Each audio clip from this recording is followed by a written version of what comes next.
A teenager thrown to the ground by a New Haven police officer summoned the community outrage. But tonight we've learned that teenager was armed and had just gotten into a fight. News 8 was the first to break this story and bring you that controversial video. Hi, everybody. I'm Darren Kramer. And I'm Ann Craig. Tonight we know that 15-year-old girl had a knife when that officer threw her to the ground. So does this change anything? News 8's Aaron Logan is live tonight outside the police station where some residents still say this is a case of police brutality. Aaron?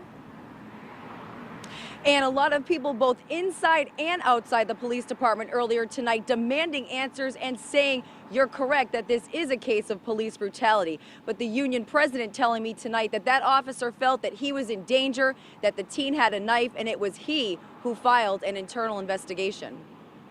It's video that has so many enraged. The big question, what provoked it? Cops responded there to a violent riot-type situation scene. Lou Cavalier, president of the New Haven Police Union, tells News 8 that the victim in this case, identified by family members as 15-year-old Tiandria Cornelius, was involved in some type of fight inside Buffalo Wild Wings as the annual St. Patrick's Day parade was going on.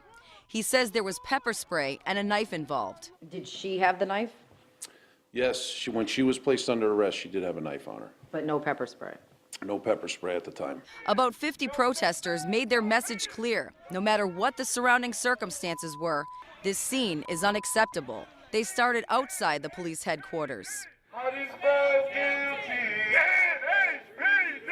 Then inside. We want the chief! We want the chief!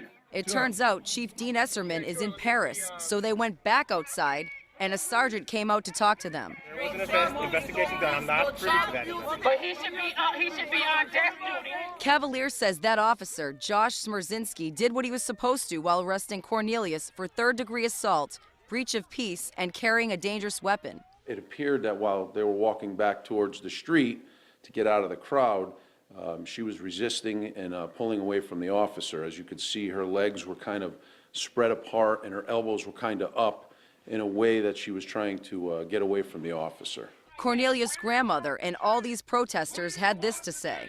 It's a shame that we have officers on this force that would take the type of action that they did against a child.